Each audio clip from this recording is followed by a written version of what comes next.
You are listening to the Toxic Mold Podcast with Steve Worsley, the toxic mold expert and your number one source for mold consulting and mitigation in the USA. Let's dive into a brand new episode. Before we get started on this episode, here's a not-so-short disclaimer.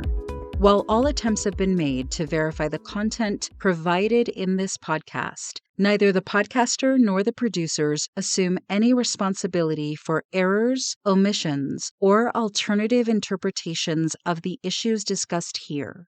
All information stated in this podcast is the opinion of Steve Worsley. Steve Worsley is a mold specialist with over 25 years of experience in the construction and mold industry.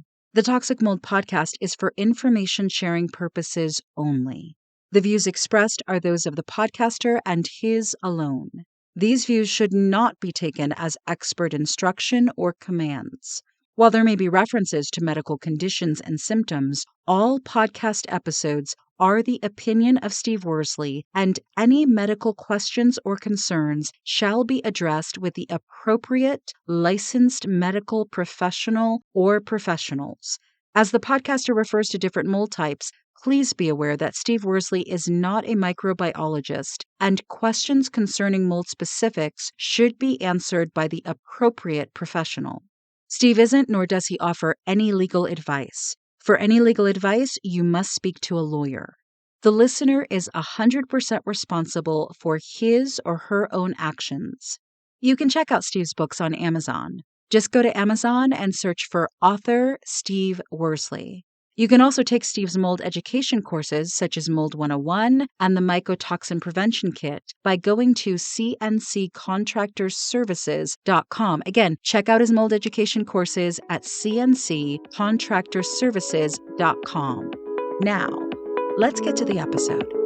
Hello, you're listening to the Toxic Mold Podcast with myself, Steve Worsley. We have my wife, Cassandra. It's sure nice to be able to not have to do an hour interview, and you like me having guests, but it goes much easier when I have you on the podcast. Well, I love the fact that you're bringing different experts and people to your audience so they can learn even more. Yeah, I always complain how long it takes to post-produce it. Yeah, it's a lot of work. But anyhow, today's topic's pretty good one. Mold and renovation projects, how to protect your home's indoor air quality during a remodel. Do you really ever think about, we've never remodeled, but do you ever think about the indoor air quality when you think of a remodel? You had an ex that would start one and would never finish them. Yeah, exactly. No, that was never a thought. And what book did you write? How to Build a Mold Resistant Home? Yes. And so when you wrote that book, reading that, I was like, oh my goodness, there's so many mold things to take into consideration when building a new home. I'm assuming a remodel is exactly the same because you're messing with stuff. Yeah, the building a mold resistant home, you're building it, with preventative measures in place. Whereas this topic is designed for those listeners that, hey, in the fall, we're gonna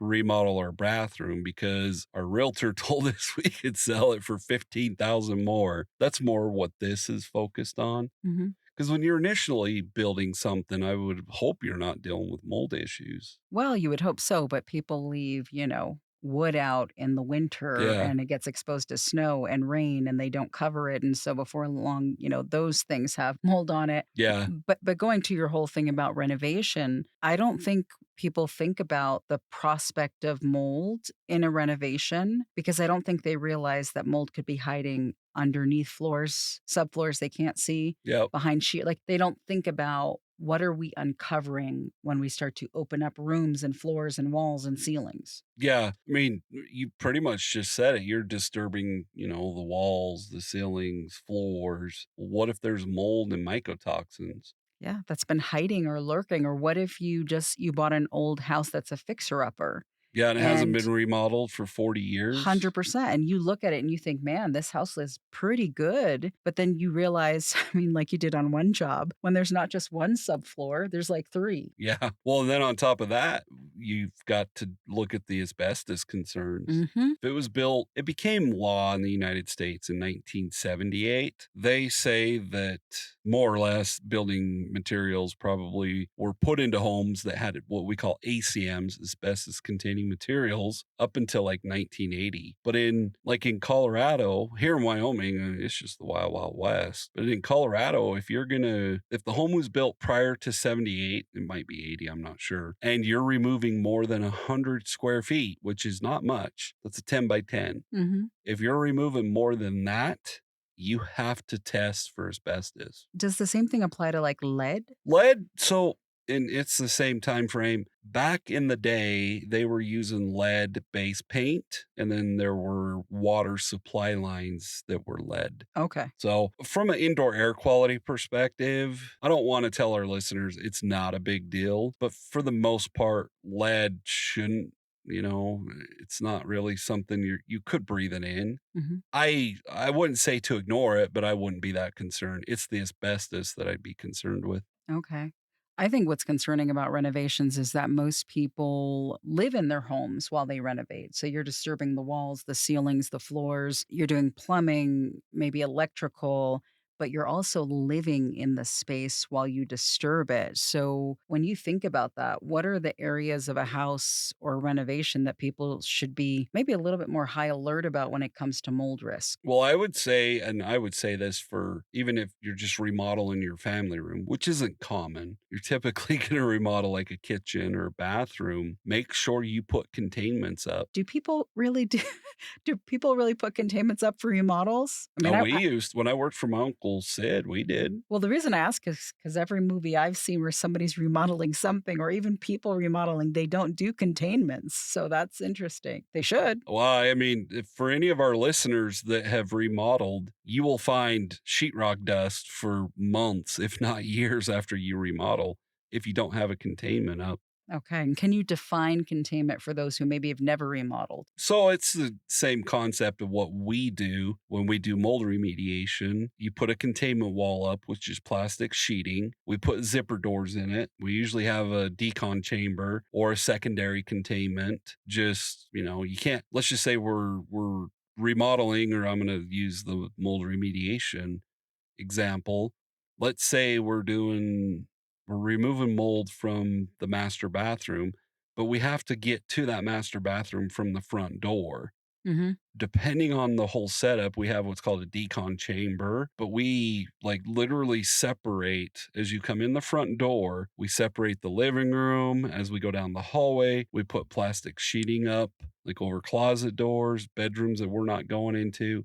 Like everything's sealed. So the walkway from the exterior of the home to our work area is all sealed, and we have negative air pressure. Okay. And so what is the purpose of like the negative air pressure and all of that? To be pulling all the air away, I guess the best way to say it is away from the other parts of the home and dumping it outside.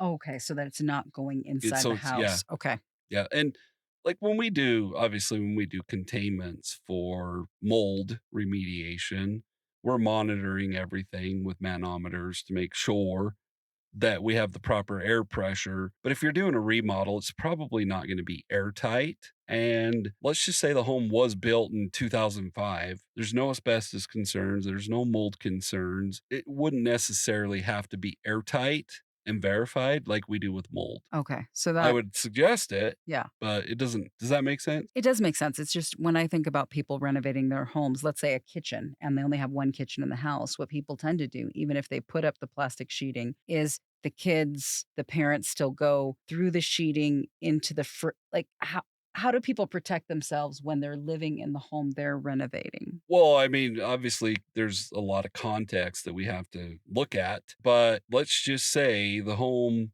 was built in 1960. You would have to have zipper doors, and then you would have to have a decon chamber. Okay. If not, every time you open the zipper door to go into the kitchen and there's asbestos or what we say ACMs in there, it's just going back into the rest of the house and you cross contaminate everything else. Yeah, well, and that makes me think of mycotoxins. How Yeah. does that work if you're renovating a house and you don't expect to find mold, but you do find mold? But that's why for our listeners, when you're shopping around for a contractor, that's why you demand that they're going to put up the proper containment. Correct. And if your contractor poo-poos it away and is like, it's not that big a deal, you probably should find another one. Mm, But then there are other things you can do. Like you could do the Respirare Labs mycotoxin air test. okay. And, I would just recommend doing some testing like mold testing, mycotoxin testing, asbestos testing, so you directly know what you're dealing with. Now, keep in mind, let's just say the home was built in 1960 and we do those 3 tests and everything's fine. Well, that doesn't mean there's no chance of mold, mycotoxins, or asbestos to be in the air. Okay. You just didn't pick it up in the test. Wow. So I think to answer your question, there's the CSI investigation before you start remodeling. And I don't know. As a contractor, we don't do remodels, but I would imagine a remodel's 10, 15,000, right?